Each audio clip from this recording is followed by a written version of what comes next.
I stared at my phone screen, watching the group chat explode with messages from my entire extended family. My hands were shaking so badly I could barely hold the device. There, in black and white, were direct quotes from my therapy sessions. Word for word. Things I'd never told anyone except Dr. Martinez. Things about my childhood trauma, my sexual assault, my struggles with self-harm. My brother Marcus had somehow gotten hold of my therapy notes and shared them with everyone. Maybe now you'll understand why Nora acts the way she does, he'd written to our family group chat. Found these in her stuff when I was helping her move. She needs to stop playing victim and get real help. 23 family members had seen it. My aunts, my cousins, my grandmother, even my ex-husband's sister, who Marcus had somehow added to the chat months ago. They were all reading about how I'd been raped at 17 and never told anyone, how I'd cut myself in college bathrooms, how I'd had panic attacks so severe I'd shit myself in public. My phone wouldn't stop buzzing. Aunt Carol, honey, I had no idea. Cousin Jake, this is really heavy stuff. My grandmother, I'm praying for you, dear. Each message felt like another violation, another person seeing me naked when I hadn't consented. I called Marcus immediately. He answered on the first ring, his voice casual, like he'd just shared a recipe. You needed to hear some hard truths, he said, before I could even speak. You've been wallowing in self-pity for years. Maybe now you'll actually do something about it. Those were private therapy notes, Marcus. Private. How did you even get them? You left them on your kitchen counter when I helped you move last month. I took pictures because I was worried about you. You're my sister. I love you. Love. He used that word like a weapon. How do you argue with someone who claims their cruelest actions come from love? You violated my medical privacy. You shared my trauma with the entire family without my consent. That's not love. That's abuse. See? This is exactly what I mean. Everything is abuse with you. Everything is someone else's fault. You need to take responsibility for your choices. I hung up and immediately called Dr. Martinez. She answered, despite it being 9 p.m. on a Thursday. Nora, what's wrong? My brother shared my therapy notes with my entire family. He took pictures of them from my kitchen counter. Everyone knows everything now. The silence stretched for what felt like hours. When she finally spoke, her voice was careful, professional. I need you to know that what he did was illegal. Patient confidentiality extends to all written materials. This is a serious HIPAA violation. More importantly, this is a massive betrayal of trust. But what if he's right? What if I am just playing victim? What if I needed to be called out? Nora, listen to me. There is no universe where exposing someone's private medical information to their family without consent is acceptable. This isn't about tough love or helping you grow. This is about control and humiliation. After I hung up, I sat in my living room for 3 hours, watching the messages pour in. Some family members were supportive, others confused, a few clearly uncomfortable with having this information. But they all knew now. They all knew about the rape, the cutting, the panic attacks, the medication, the hospitalization when I was 22. Marcus had taken the most vulnerable parts of my story and weaponized them. He'd turned my healing journey into family gossip. He'd decided that my privacy was less important than his desire to prove a point. The worst part? Part of me wondered if he was right. Maybe I was weak. Maybe I did need to be pushed out of my comfort zone. Maybe exposing my secrets would force me to finally get better. But then I remembered something Dr. Martinez had said months ago. Trauma isn't something you get over. It's something you learn to carry differently. Marcus had just made my load infinitely heavier. I grew up thinking Marcus was my protector. He was 3 years older, and when our parents divorced when I was 8, he became the man of the house in his mind. Dad moved to Portland and sent birthday cards twice a year if we were lucky. Mom worked double shifts at the hospital and came home exhausted, smelling like disinfectant and defeat. Marcus stepped into that gap like he'd been preparing for it his whole life. He walked me to school, helped with homework, scared off boys who looked at me wrong. When I was 12 and Tommy Richardson called me flat-chested, Marcus cornered him after school and made him apologize. When I was 15 and wanted to go to a party, Marcus drove me there and picked me up at exactly 11 p.m. "I'm looking out for you," he'd say whenever I complained about his overprotectiveness. "Someone has to." The family loved it. "Marcus is such a good big brother," they'd coo at family gatherings. "Nora's so lucky to have him." He basked in their approval, and I learned that questioning his methods meant questioning his love. But there were signs. Red flags I ignored because I mistook control for care. When I was 16, I started dating Danny Chen from my AP history class. Sweet kid, honor roll, wanted to be a veterinarian. Marcus hated him immediately. "He's not good enough for you," Marcus would say. "You can do better." "Better how?" "He's kind. He's smart. He makes me laugh." "He's weak. You need someone who'll challenge you." The criticism escalated.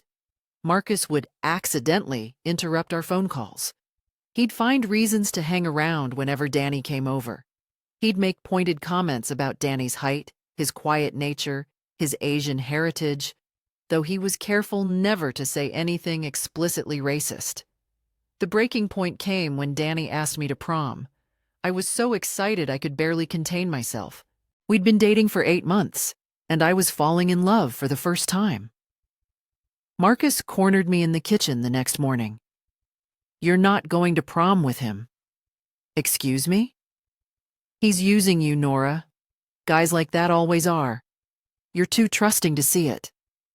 "Using me how? We're 17 years old going to a high school dance." "You'll understand when you're older. I'm protecting you from making a mistake." I went to Mom, expecting her to side with me. Instead, she sighed and said, "Maybe Marcus has a point. You are pretty naive about boys." That night, I called Danny and told him I couldn't go to prom with him. I made up some excuse about family obligations. He was confused and hurt, but he didn't push. That gentle acceptance, which I'd loved about him, suddenly felt like proof that Marcus was right. A stronger guy would have fought for me.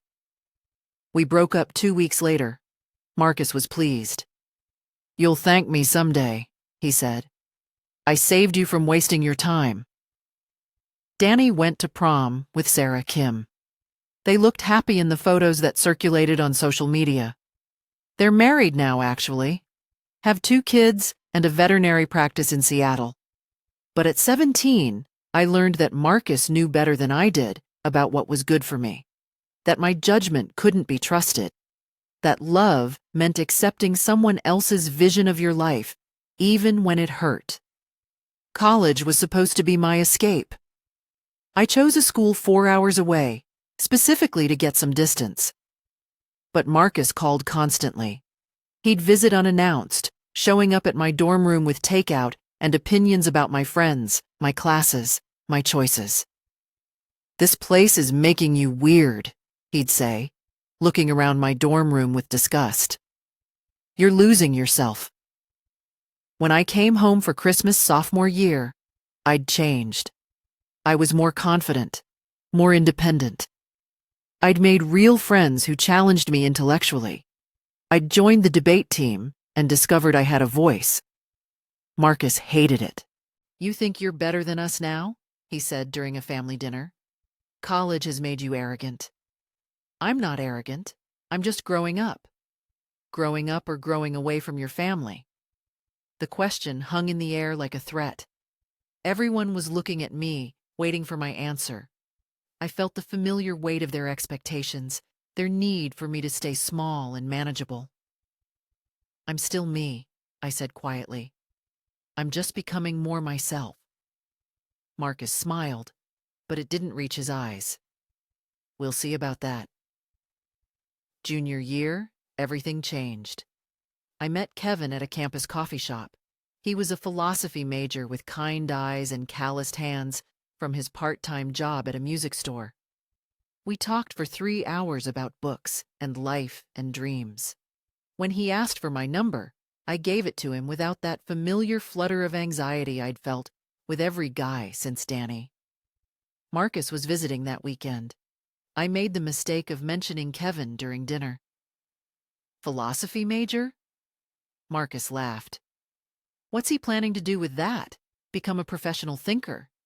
You need someone practical, someone who can provide for you. I can provide for myself, Marcus. I'm studying pre-law. Right. We'll see how long that lasts. I should have left it there. But Kevin made me brave in ways I'd forgotten I could be. I'm bringing him to Sarah's wedding next month, I announced. Sarah was our cousin, and the whole family would be there. Marcus's fork froze halfway to his mouth.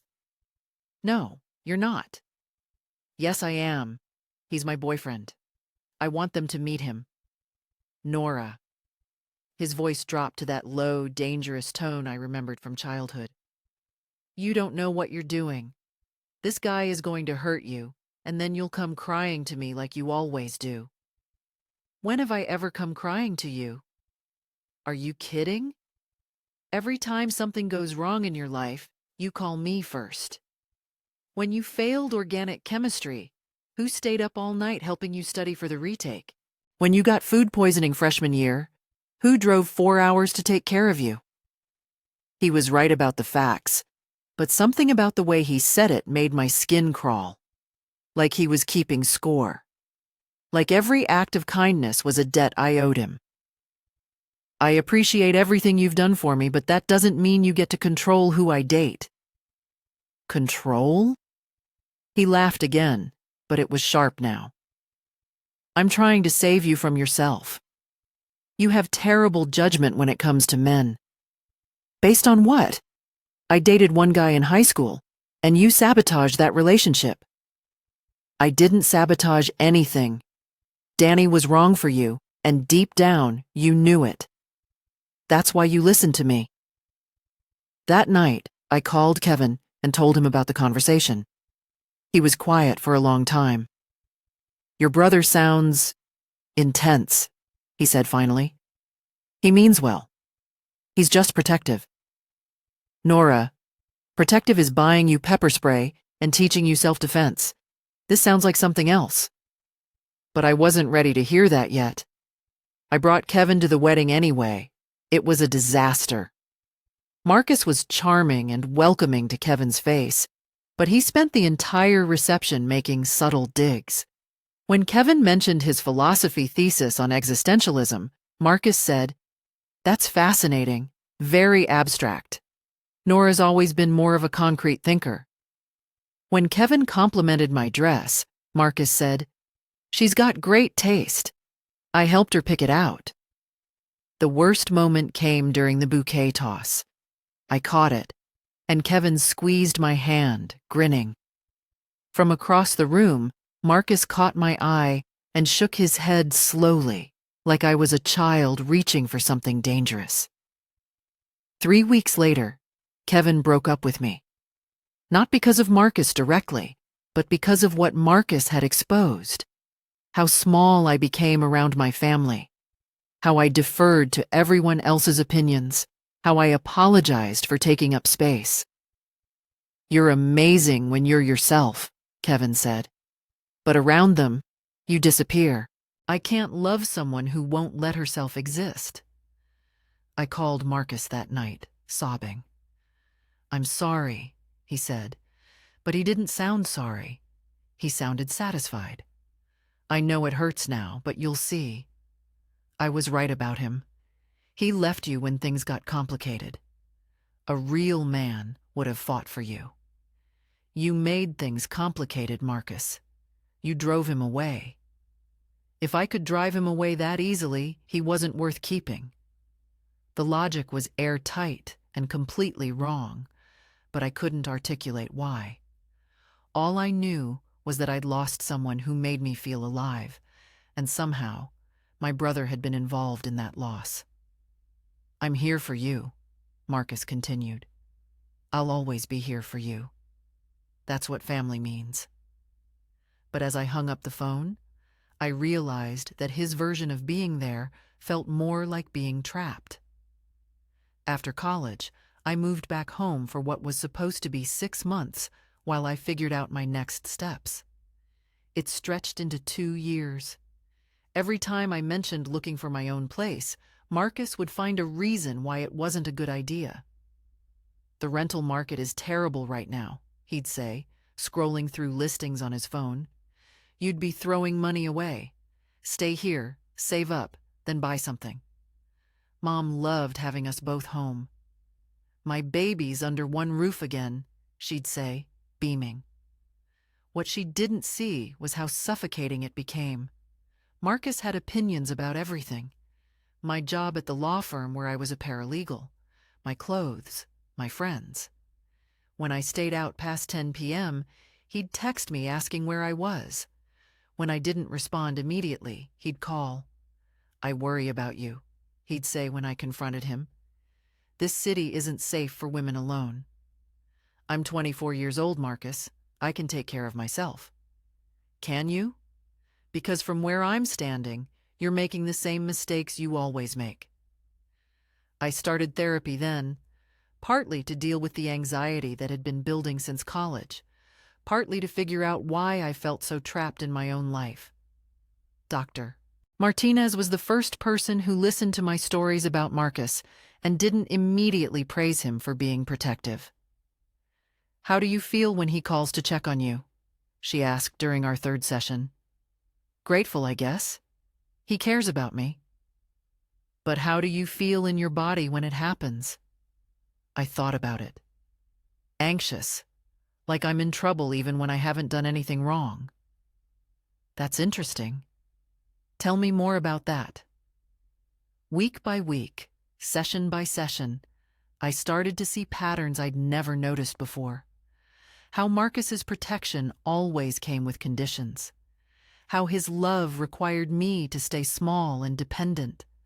How every time I tried to grow, he found a way to prune me back. The breakthrough came 6 months into therapy when I told Dr. Martinez about a fight Marcus and I had the night before. I'd been offered a promotion at work, a real paralegal position with benefits and a salary that would let me move out. I was excited, proud. When I told the family at dinner, Mom clapped her hands together. Oh, honey, that's wonderful. You've worked so hard for this. But Marcus was quiet. Too quiet. Later, he cornered me in the kitchen while I was doing dishes. You're not taking that job, he said. Excuse me? Think about it logically. More responsibility, more stress. You barely handle what you have now. Remember last month when you had that panic attack at work? I'd confided in him about the panic attack during a vulnerable moment. Now he was using it against me. One panic attack doesn't mean I'm incompetent, Marcus. Doesn't it? You've always been fragile, Nora. There's no shame in knowing your limits. Fragile? The word hit me like a slap. I'm not fragile. I'm stressed because I'm living with my family at 24 years old, being treated like a child. You live here because you can't take care of yourself, and now you want to take on more responsibility? It's a recipe for disaster. You know what? You're right. I can't take care of myself here. That's why I need my own place. With what money? You'll blow through your savings in 3 months and come crawling back. Maybe. But that's my choice to make. He stepped closer, and for the first time in my life, I felt physically intimidated by my brother. You don't get to choose, Nora. Not until you prove you can handle the choices you've already made. That night, I called Dr. Martinez and told her everything. When I finished, she was quiet for a long moment. Nora, I need to tell you something, and I need you to really hear me. What you're describing isn't protection, it's control. And control disguised as love is still abuse. But he's not hitting me. He's not screaming at me. He's just looking out for me. Abuse doesn't always look like violence. Sometimes it looks like someone who loves you slowly convincing you that you're not capable of living your own life. The words hit me like cold water. I'd been so focused on dramatic, obvious signs of abuse that I'd missed the subtle erosion of my autonomy happening right under my nose. What do? I whispered. You take that job. You move out. You start living your life on your terms, not his. But what if he's right? What if I can't handle it?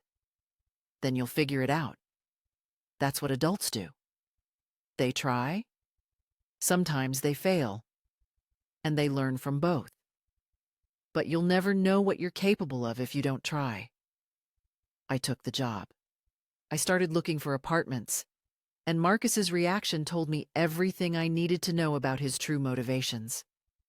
When I told Marcus I'd accepted the promotion and was apartment hunting, he didn't congratulate me. He didn't wish me luck.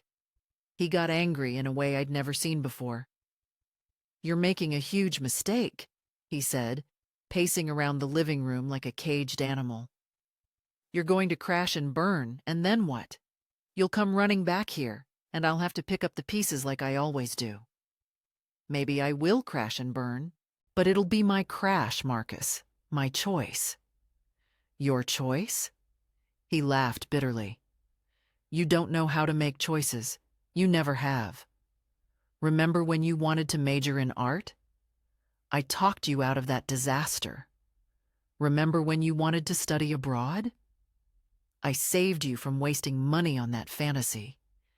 Everything good in your life happened because I guided you away from your terrible instincts. I stared at him, seeing clearly for the first time how he'd rewritten our history. In his version, every dream I'd abandoned was a bullet he'd helped me dodge. Every time I'd chosen safety over risk, he was the hero. Those weren't terrible instincts, Marcus. Those were my dreams. You killed them. I saved you from disappointment. You saved me from living. Finding an apartment became a war. Marcus would text me articles about break-ins in neighborhoods I was considering. He'd call landlords pretending to be my reference and share concerns about my mental health. When I confronted him, he denied it. I'm not sabotaging anything. I'm just being realistic about your limitations. But I had Dr. Martinez now. I had a vocabulary for what was happening to me. And I had something I'd never had before. Anger. The anger was clean and sharp and energizing. It cut through years of conditioning that told me Marcus knew better than I did. It burned away the guilt I felt for wanting independence. It was the first emotion I'd felt in years that belonged entirely to me. I found a studio apartment in a decent neighborhood, 40 minutes from home. It was small but bright, with hardwood floors and a kitchen window that faced east. When I called to tell Mom I'd signed the lease, she was quiet for a moment. Are you sure about this, honey? You know you're always welcome here. I'm sure, Mom. I need to do this. Marcus thinks you're rushing into things. Marcus isn't the one living my life. The move was scheduled for a Saturday in October. I'd arranged for professional movers because I knew Marcus would find a way to sabotage any move he was involved in. But he insisted on helping anyway. I'm not going to let strangers handle your stuff, he said. What if something gets broken? What if they steal something? Against my better judgment, I agreed. I told myself it was one last gesture of family solidarity before I started my new life. The morning of the move, Marcus arrived early with coffee and bagels. He was being unusually nice, almost nostalgic.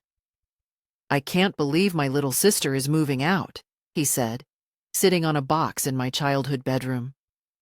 "Feels like yesterday you were 10 years old, asking me to check your closet for monsters."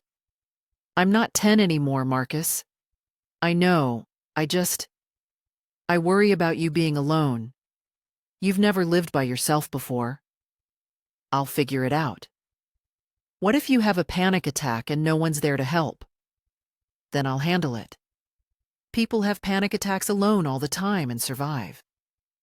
He was quiet for a moment, staring at the boxes we'd packed the night before.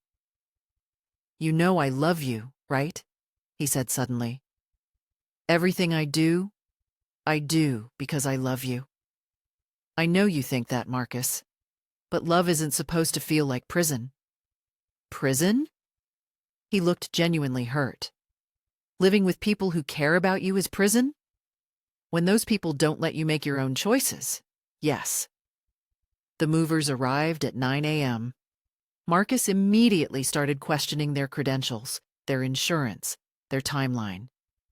I apologized repeatedly and tipped them extra for dealing with his interrogation. As they loaded my furniture into the truck, Marcus kept finding reasons to delay. He insisted on personally wrapping my dishes. He wanted to read the fine print on the moving contract. He discovered a scratch on my desk that definitely wasn't there before. "Maybe we should postpone this," he said, as the movers loaded the last box. "Give you more time to think it through. Marcus, the lease is signed. The deposit is paid. I'm moving today. But what if—" "Stop!" I turned to face him fully. "I need you to stop. This is happening. I'm leaving. You can either support me or not, but you can't stop me." Something shifted in his expression. The concerned brother mask slipped, and I saw something darker underneath. "Fine," he said. "But when this falls apart, don't come crying to me.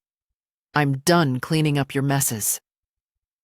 The movers were loading their truck when Marcus offered to help me pack my car with the personal items I was taking separately.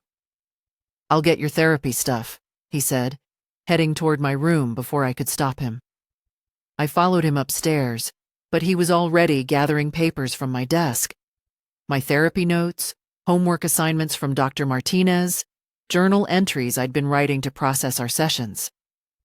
"You don't need to worry about those," I said, reaching for the papers. "I'm just trying to help," he said, but something in his voice made me uneasy. He handed me a stack of papers, but I noticed his phone was in his other hand. Had he been taking pictures? "Marcus, were you just—" "What?" "No. God, you're so paranoid.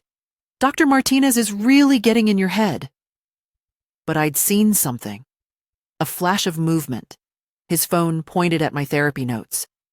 The same notes that would end up in our family group chat 6 months later. At the time, I told myself I was being paranoid. Marcus was difficult, but he wasn't malicious. He wouldn't violate my privacy that completely. I was wrong. The first 3 months in my apartment were the happiest I'd been in years. I painted the walls sage green, hung fairy lights around the windows, and learned to cook for one. I'd wake up on Saturday mornings and make decisions about my day without asking anyone's permission. Go to the farmer's market. Read in the park. Stay in bed until noon. Small freedoms that felt revolutionary. Marcus called constantly those first few weeks. "Just checking in," he'd say, but then he'd pepper me with questions. Was I eating enough? Was I sleeping okay? Had I met any of my neighbors? Did I feel safe walking to my car at night? "I'm fine, Marcus. I'm actually really happy." "Are you? Because you sound different. Distant." "I sound independent." "Same thing, I guess." I started screening his calls. Then I started screening Mom's calls too, because she'd clearly been deputized to gather intelligence. "Marcus is worried about you," she'd say. "He thinks you're isolating yourself." "I'm not isolating. I'm just living my own life." "But you haven't been home in 3 weeks. We used to see you every day." "That's the point, Mom. I needed some space." "Space from what? From people who love you?" The guilt was suffocating. I'd been trained since childhood to believe that needing space from family was selfish, that independence was a form of rejection. But Dr. Martinez helped me understand that healthy relationships require boundaries. "How do you feel when you're in your apartment?" she asked during one of our sessions. "Peaceful, like I can breathe." "And how do you feel when Marcus calls?" "Guilty, anxious, like I'm disappointing him by being okay without him." That's telling. Someone who truly loves you should be happy when you're thriving independently. By Christmas, I'd hit my stride. I was excelling at work, making new friends, dating casually. I'd joined a book club and started taking pottery classes. I was becoming the person I'd always been underneath Marcus's control. But Marcus wasn't adjusting well to the new dynamic. His calls became more frequent, more intrusive. He'd show up at my apartment unannounced, claiming he was in the neighborhood. He'd bring groceries I didn't need and stay for hours, criticizing my decorating choices and my lifestyle. "This place is too small," he'd say, sprawled on my couch like he owned it. "And it's too expensive. You're wasting money." "It's my money to waste, is it? Because I know what you make, and I know what this place costs. You're living beyond your means." "I'm fine financially, Marcus. For now. But what happens when you need a new car? Or when you get sick? You don't have any savings." He was wrong about my savings, but I'd learned not to share financial details with him. Still, his words planted seeds of doubt. Maybe I was being irresponsible. Maybe I should have chosen somewhere cheaper, somewhere that would have required his approval. The breaking point came in March. I'd been dating someone new, Alex, a kind nurse who worked at the children's hospital. We'd been seeing each other for 2 months, and it was getting serious. I was thinking about introducing him to my family. Marcus called that Thursday night while Alex and I were making dinner. "I need to talk to you," he said without preamble. "Can it wait?" "I'm in the middle of something." "No, it can't wait. I know about your new boyfriend." My blood went cold. "What do you mean you know about him?" "His name is Alex Morrison. He's 29, works at Children's Hospital, drives a blue Honda Civic. He's been married before." "Have you been following me?" I ran a background check, and what I found is very interesting. "You ran a background check on someone I'm dating?" "He's a registered Democrat. He's been to therapy. He has student loan debt. And here's the kicker. He was arrested for disorderly conduct in college." My hands were shaking. "Marcus, this is insane. You can't just investigate people I'm dating." "I can when my sister is making dangerous choices. This guy is bad news, Nora. He's hiding things from you." "Everyone has a past, Marcus, and his politics and his debt are none of your business. They're my business when he's using you, when he's manipulating you into thinking he's a good guy. He is a good guy. He's kind and honest, and he treats me well." "Is he?" "Because I did some digging, and I found out some things about his ex-wife that I don't think you know." The line went quiet. Alex had stopped chopping vegetables and was watching me with concern. "What things?" I asked, hating myself for taking the bait. "She filed for divorce, citing irreconcilable differences. But I talked to some people who know her. She said he was controlling, said he had anger issues." "You talked to his ex-wife's friends?" "I talked to people who might have information relevant to your safety." The room was spinning. This wasn't protective behavior. This was stalking. Marcus, I need you to listen to me very carefully. You need to stop this. Right now. You need to stop investigating my life. Stop showing up unannounced. Stop trying to control who I date. I'm trying to protect you. You're trying to control me. This isn't normal, Marcus. This isn't what brothers do. It's what brothers do when their sisters have terrible judgment. My judgment is fine. It's your behavior that's the problem. I hung up and immediately blocked his number. Then I called Dr. Martinez and left a frantic voicemail. Alex held me while I cried, confused and angry and scared. What he did isn't okay, Alex said quietly. That's not protective. That's obsessive. But what if he's right? What if I don't know you well enough? What if... Nora, stop. We've been dating for 2 months. We're taking things slow. You don't need your brother's permission to care about someone. But he said you were controlling, that your ex-wife. My ex-wife and I divorced because we wanted different things. It was amicable. And if you want to know about my past, ask me. Don't let your brother convince you that his version of my story is more reliable than mine. That night, I realized that Marcus had been training me my entire life to trust his version of reality over my own. To believe that his paranoia was wisdom, his control was love, his invasion of my privacy was protection. But I was starting to see the truth. Marcus wasn't protecting me from dangerous people. He was the dangerous person I needed protection from. Blocking Marcus's number didn't stop him. It just made him more creative. He started calling from different numbers. Mom's phone, work phones, even numbers I didn't recognize. When I stopped answering unknown calls, he began showing up at my apartment. First, he'd knock politely and leave when I didn't answer. Then he started waiting in the parking lot, following me to work, showing up at the grocery store I frequented. I'm worried about you, he'd say whenever he cornered me. You're not acting like yourself. That therapist is poisoning your mind against your own family. Dr. Martinez is helping me see things clearly. She's turning you into someone I don't recognize. The old Nora wouldn't have cut me out of her life like this. The old Nora was scared and controlled.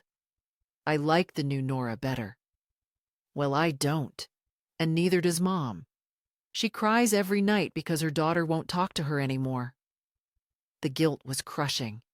I'd been so focused on setting boundaries with Marcus that I'd inadvertently punished Mom, who didn't understand why I was suddenly distant. But every time I tried to reconnect with her, she'd relay information back to Marcus or try to facilitate reconciliation. He just wants to apologize, she'd say. Can't you give him one more chance? Mom, he ran a background check on my boyfriend. He's been stalking me. He's concerned about you. There's a difference. No, there isn't. Not anymore. Dr. Martinez helped me understand that my family operated as a system, and challenging one part of that system meant the whole thing would resist change. Marcus wasn't the only problem. He was just the most obvious one. Your mother enables his behavior, she explained. She may not agree with his methods, but she benefits from them. His control of you means she doesn't have to worry about you making choices she disagrees with. But she's not malicious like he is. Passive enabling can be just as harmful as active abuse. The result is the same. Your autonomy is undermined. Things escalated in April. I'd been dating Alex for 3 months, and we'd reached the point where we were discussing moving in together. Not immediately, but eventually. It felt healthy and natural, the kind of relationship progression I'd never experienced before. Marcus somehow found out. Maybe he was still monitoring my social media. Maybe he was getting information from Mom. Maybe he was literally following me. I never figured out how he knew so much about my private life. He called me from Mom's phone on a Tuesday evening. "I hear you're planning to move in with that boyfriend of yours," he said, without preamble. "Hello to you too, Marcus." "This is serious, Nora. You barely know this guy, and you're already making major life decisions with him?" "I know him well enough. We've been together for 3 months." 3 months is nothing. You dated Danny for 8 months in high school, and look how that turned out. That turned out badly because you sabotaged it. I saved you from wasting years on someone who wasn't right for you. You stole my choice, just like you're trying to steal this one. I'm not trying to steal anything. I'm trying to save you from making the same mistake twice. The mistake isn't dating people, Marcus. The mistake is listening to you about my relationships. The line went quiet for a moment. When he spoke again, his voice was different. Colder. "Fine. Make your mistakes. But don't expect me to be there to clean up the mess when it falls apart." "I don't expect that. I never asked for that." "You didn't have to ask. I've been cleaning up your messes your whole life." "What messes?" "I've never been in serious trouble. I've never been arrested or addicted to drugs or dropped out of school. What messes are you talking about?" "Your emotional messes, your bad decisions, your inability to function without someone holding your hand." "I'm functioning just fine now." "Are you?" "Because from where I'm sitting, you're isolated from your family, dating some stranger, and making impulsive decisions. That doesn't sound like functioning to me." The conversation ended with him hanging up on me, but I felt victorious. I'd stood my ground. I'd refused to let him rewrite history or make me doubt my choices. That feeling lasted exactly 3 days. On Friday, Alex and I were having dinner at a restaurant downtown when his phone buzzed. He glanced at it and frowned. "That's weird," he said. "I just got a text from someone claiming to be your brother. He says it's urgent." My stomach dropped. "What does it say?" Alex showed me the screen. "Hi, Alex. This is Nora's brother Marcus. I need to talk to you about something important regarding my sister's mental health. Can you call me?" "How did he get your number?" "I have no idea." "Don't call him, please. Whatever he wants to tell you, it's not true." But the damage was done. Marcus had found a way to insert himself into my relationship, to plant seeds of doubt about my stability. Even though Alex didn't call him, the fact that Marcus had reached out was violating and scary. "This isn't normal, Nora," Alex said gently. "The way he's behaving, it's not healthy." "I know. I'm trying to handle it." "Maybe you should consider getting a restraining order." The suggestion hit me like a physical blow. A restraining order against my own brother? The idea seemed impossible, dramatic, like something that happened to other people in more serious situations. But that night, lying in bed, I realized that my situation was serious. Marcus wasn't just being overprotective anymore. He was escalating, and I had no idea how far he was willing to go to maintain control over my life. I was about to find out. The therapy notes incident happened on a Thursday night in May. I was at Alex's apartment, cooking dinner, and feeling genuinely happy for the first time in months. My phone was on silent, charging in the bedroom, so I didn't see the family group chat exploding until I checked it before bed. 23 messages, all responding to photos Marcus had posted of my private therapy notes. The first photo showed pages from my journal where I'd written about the rape. The second was a worksheet Dr. Martinez had given me about trauma responses.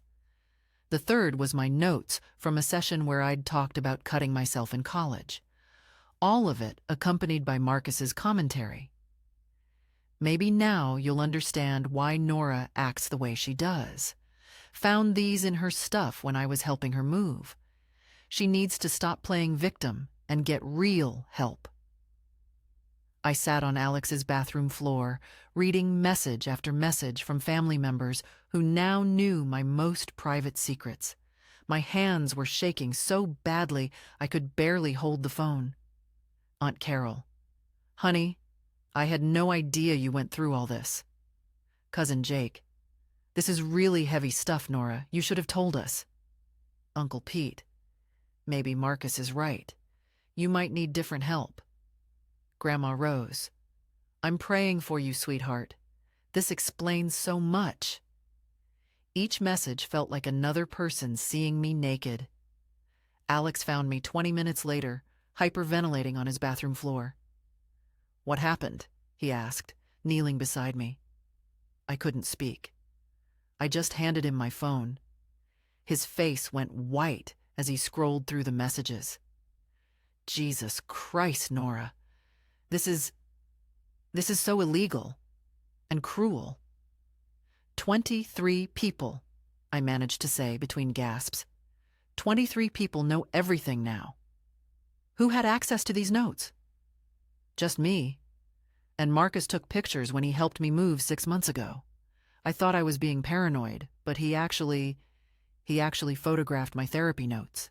Alex helped me to the couch and made me tea with shaking hands. I'd never seen him angry before, but he was furious. "This is a HIPAA violation. This is harassment. This is psychological abuse."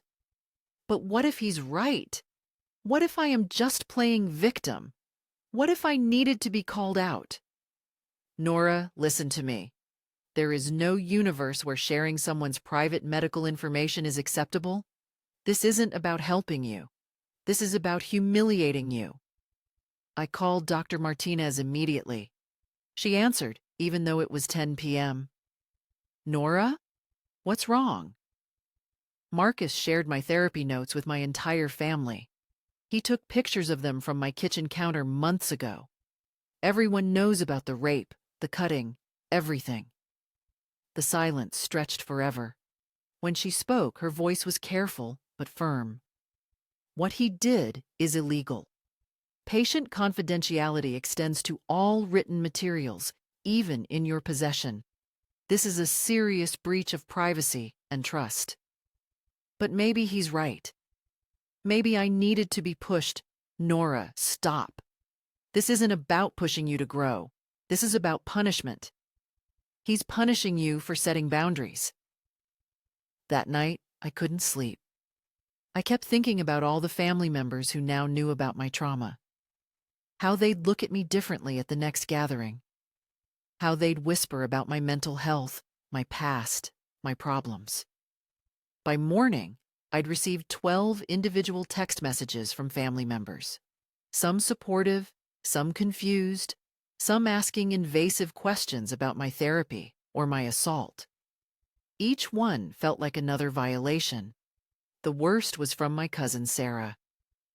"I'm sorry you went through all that, but Marcus is just worried about you. Maybe you should listen to him instead of getting defensive."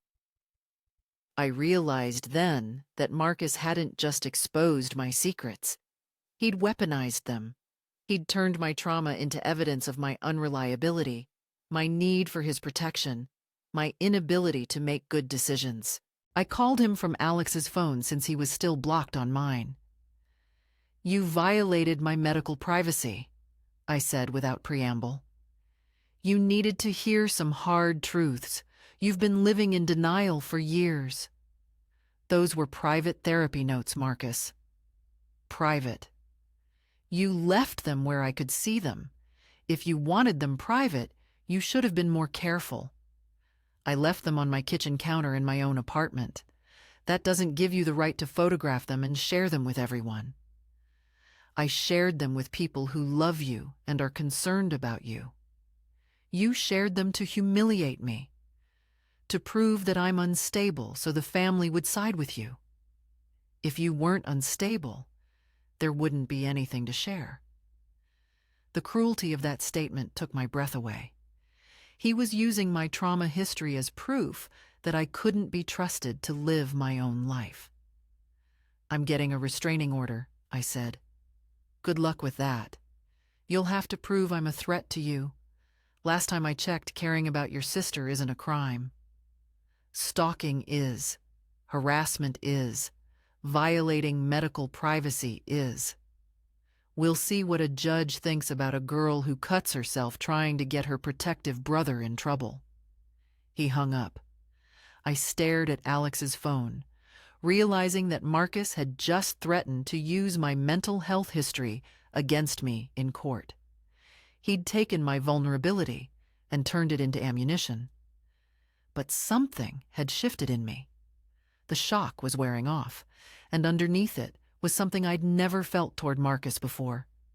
Pure, clean rage. He'd crossed a line he couldn't uncross, and for the first time in my life, I was ready to fight back. The week after the therapy notes incident, I hit rock bottom. I couldn't eat, couldn't sleep, couldn't focus at work. Every family member who'd seen those messages felt like they had a window into my soul that I'd never given them. I kept imagining them discussing my trauma at family gatherings, analyzing my behavior through the lens of my assault, my self-harm, my mental health struggles. I called in sick to work for 3 days straight. I couldn't bear the thought of facing people, of wondering if they could somehow see my shame. Alex stayed with me, bringing me food I couldn't stomach and holding me through panic attacks that came in waves. "I can't do this anymore," I told him on Wednesday night. "I can't fight him. He's always going to win." "He's not going to win," Alex said, but his voice was tired. "You're stronger than you think." "Am I? Because I feel like I'm falling apart." "You're falling apart because someone who's supposed to love you is systematically destroying your life. That's not weakness. That's a normal response to abnormal cruelty." On Thursday, Dr. Martinez called me instead of waiting for our scheduled session. "How are you holding up?" she asked. "I'm not. I feel like I'm losing my mind." "That's understandable. What Marcus did was designed to make you feel exactly this way. He's using your trauma against you." "What if he's right, though? What if I am too damaged to make good decisions?" "Nora, I need you to hear me. The fact that you survived sexual assault and found healthy ways to cope doesn't make you damaged. It makes you resilient. The fact that you sought therapy shows strength, not weakness. But the cutting was a coping mechanism you used during one of the most difficult periods of your life. You haven't self-harmed in years. You've built a life, a career, healthy relationships. You're not the same person you were at 20. Her words broke something open in me. I started crying, not the panicked sobbing I'd been doing all week, but deep, cleansing tears. "I'm so tired of being ashamed," I whispered. "Then stop being ashamed. Your trauma is part of your story, but it's not the whole story. And it's certainly not Marcus's story to tell." That night, I made a decision. I couldn't control what Marcus had already done, but I could control how I responded. I opened my laptop and started typing. I wrote a letter to every family member who'd been in that group chat. I told them the truth about Marcus's behavior over the years, the control, the manipulation, the sabotage of my relationships.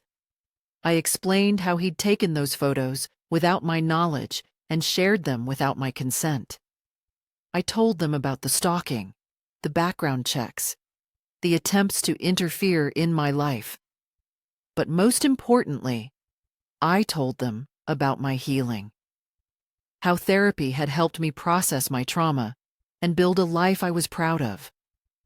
How I'd learned to set boundaries and trust my own judgment. How I'd survived things that could have destroyed me and emerged stronger. I sent the letter on Friday morning. The responses came quickly.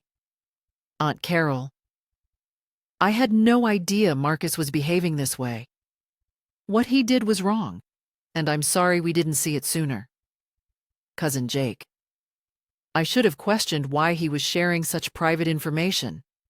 I'm sorry I didn't speak up. Uncle Pete, I owe you an apology. I thought Marcus was just being protective, but this sounds like something else entirely. Not everyone responded positively. Some family members clearly thought I was being dramatic, that I should be grateful for Marcus's concern. But enough people saw the truth that I didn't feel completely alone anymore. My grandmother called me that afternoon. Sweetheart, I've been thinking about what you wrote, she said. I remember when your grandfather used to say he was protecting me from things. Turns out he was protecting me from having my own life. Grandma, I don't want to put you in the middle of this. You're not putting me anywhere. I'm choosing to be here. What Marcus did was wrong, and I told him so. You talked to him? I called him this morning. Told him that sharing someone's private medical information isn't love, it's cruelty. He didn't like hearing that. What did he say? He said I didn't understand how worried he's been about you. I told him that worry doesn't give you the right to violate someone's privacy. That conversation gave me something I'd been missing. Validation from someone Marcus respected. If Grandma Rose could see through his behavior, maybe I wasn't crazy after all. Over the weekend, I started making plans. I couldn't undo what had happened, but I could take steps to protect myself going forward. I changed all my passwords, secured my social media accounts, and started documenting every interaction with Marcus. I also made an appointment with a lawyer to discuss my options. The lawyer, a sharp woman named Patricia Chen, listened to my story with increasing concern. What your brother did absolutely violates your privacy rights, she said. But more concerning is the pattern of behavior. The stalking, the harassment, the attempts to interfere with your relationships. This constitutes a course of conduct that would support a restraining order. But he's my brother. We're family. Family relationships don't give someone the right to stalk and harass you. In fact, the law recognizes that domestic abuse often happens within families. Is that what this is? Domestic abuse? Emotional abuse, yes. He's using intimidation, isolation, and humiliation to control you. The fact that you're related doesn't make it less serious. I left her office with a folder full of paperwork and a clear plan.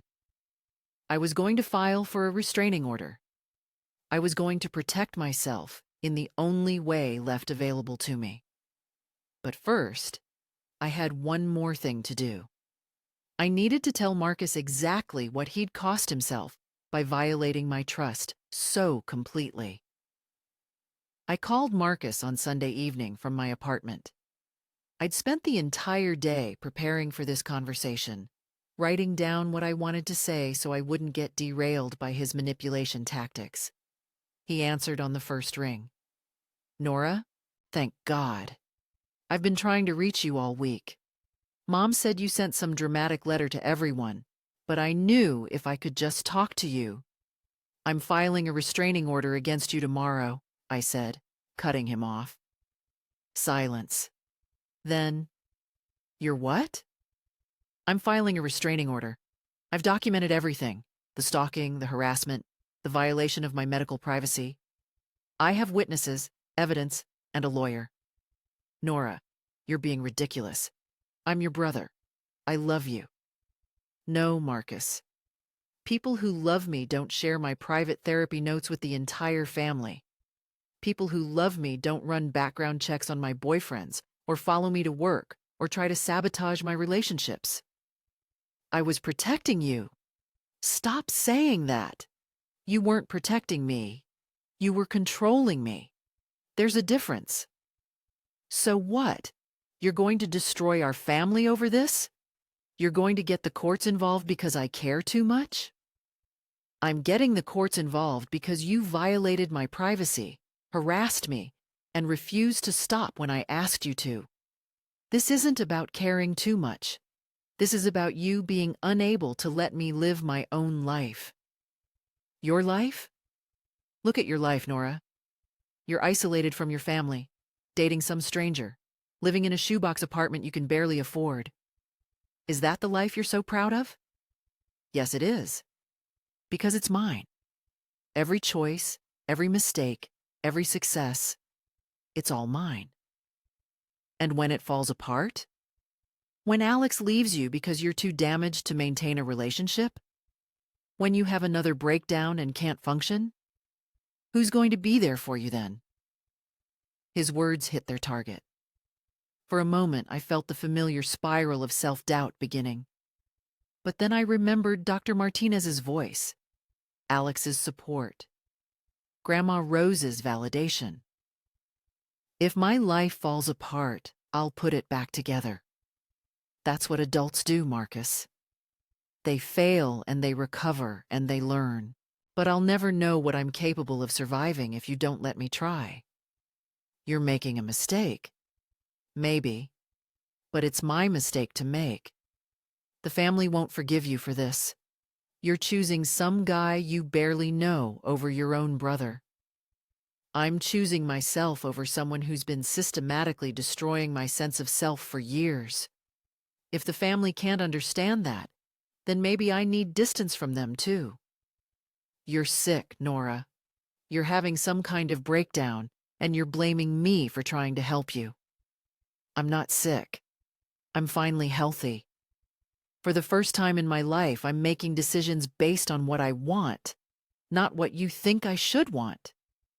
What you want is going to destroy you. Then let it. Let me be destroyed by my own choices instead of being slowly suffocated by yours. I hung up before he could respond.